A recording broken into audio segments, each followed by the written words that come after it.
The attachment yanko for snoring. Obi a wada na ohwam nkromo. Eno ene kind of snoring. Akwasi broni brofo. Obi a wada na ohwam nkromo. Ede na obeye tienie. Haban ya uhuon.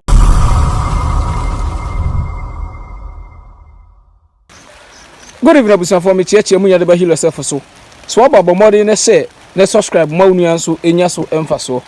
I think say upon popular request, among for requested sa adrubi. Na adru no eyedua we na mede bedi hu nkobo. Eye Mouth Odour me che animu kankan. Na nam akonya so amanya dua bi ha na msu atodi na ebe video mienu. Ye be che ne ma be 7. Nti me video no ahodo mienu. Na edi kan no eye Mouth Odour. Na de etoso mienu no aye for snoring. Na de etoso miensa for the same video ya me ye no. Ayo bi o lines mu problem. Lines mu problem. Nti ebesua ne ma miensa about this first audio and some you am end near the last audio for this help atwaso. Na se obehu edua we ya I think say one picture nti no se biti di no kura wonim. Ebi friend to because of said city no. And the English name ne botanical name no na hu no under the subtitle na etwaguo no. Nti ubetimi asearch na what ya say wo krom kasa mu said ye wo de a friend pepepe. We the only small boy OluMan in Ghana. So no husband. Say I say wo krom kasa mfefefe. Yen trust ne move on there. Yede me kan ahyase wo bi asabi prayers or lines mu problem meche ne lines no wo problem e wo ho e de na obeye sa haban ya hu nsem bo hu ansu e petepete enti meche kura me na me de akata phone no so ntimi emfa me nsan so se de me ye first ni bi o enye sem tu obegu phone na lima video no aposo to aso ne move on there obepe na haban ni bi otiti na haban bi be kakra obepe next time no se ka next time no let me try and see if I can touch it. Said ye sitie no eye nka ni dua anasa sa na ye beka no sa eniema we no enu bi na be de be obepe na wape ni hiri ne meche ne root ni bi e de aka ho obenu asa eniema we nkwa wo mfa bibia nka ho ne me ensa nkwa meche na haban no ne stem no ene ne root no e na obenum no cap baako meche disposable cap no baako anopa ene anwumre which is twice a day tenie anopa ene anwumre which is twice a day tell say ubenya solution and now we are the maximum for 2 weeks.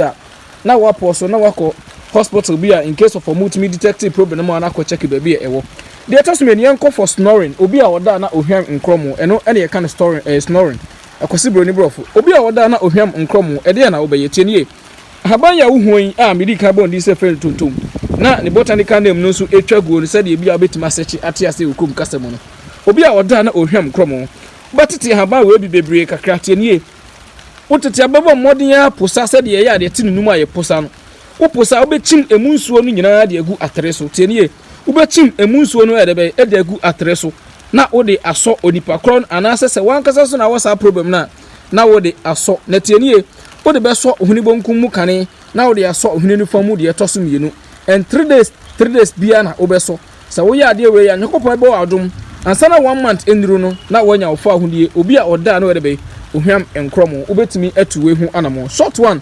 amafo bebresro se ode ade be so de hunim but we ye aduro powerful pa machire wa ekuro bi e wo otrimu bi a se bendrasa ema oda na ohwam enkromo no ni nyina betimi afiro ma so de be wanya wo fa ahudie na chiwade ye ba kope eno ane akwadworo tie ne ye yento so ne the last one for today ye this audio no video no ento so dia na obi ono so sebio Mouth Odour me kire obi a enka e woni trim anase bi enka de be e wona num odurudo mu ana kasa ho de be aye ne din oseme de maya ebi se huhumu sofu se yese ena masoro ba se yese eno nti wo de wu ne ani da so obi a odurudo mu ne ebuso wasama se ene de obetimi akasa fe wo sen asere tie ne obepesa haba ya me de camera atoso nya bone na wadi mie obepa na haba ne bebre kakra se de ope first one na the same process se de obi obo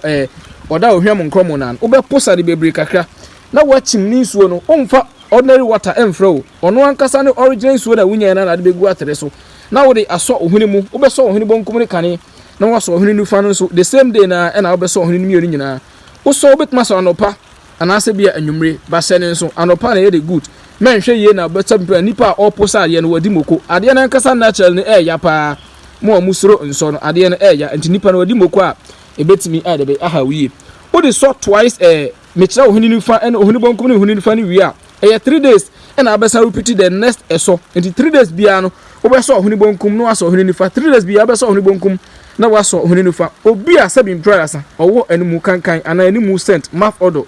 onyankopon tumfo be wadom tumi ode ahya haba wum no ebe sorry am han bia to so ma won so watimi agina dom mu abie wa no ade be asere we your so back up the only small boy OluMan in Ghana sawaba menye enhwe entwamu enko bomodin ya say obe subscribe na wa say mawunu ya say be enya so mfa so nsu oto entumu mfa ncheme me the first video ni besia no me the second video for about 3 or 4 remedies na yet me be and move on subscribe and share na wunu ya so enya so mfa so we your so back up the only small boy OluMan in Ghana so here me number na WhatsApp calling 024002 amafo complain say me ansa pa na mom edom nti e so push up na be o send edema and as me say upe any product bia o me hono mo enya bibia na me ye ho de but upe mi product ho de oni bia eno no ye 0200320001 eno no enye for questions mahu say amanfo bi start use tactics bi na they don't know say be prayer san say abemben ho ebetu etre intina abemben etua aboa bi 3 so hu say etre ne ba first and na abemben ne ba betua so obu wa sada busa for product ni wi na or the next question ato so me say eno ye for product only ubusa me question na me nyiwa no atin say mu nyina mo ya we say me ye mu bi ubusa me question na me nyiwa no enti se bia na o shada busa product no uwi na the question ato say e bia say ya mehwe but me nyiwa no mu ni nyina fa mra nya adwuma na bia nya fefefe ye ne sa ye nyina ho betoye subscribe and share shalom.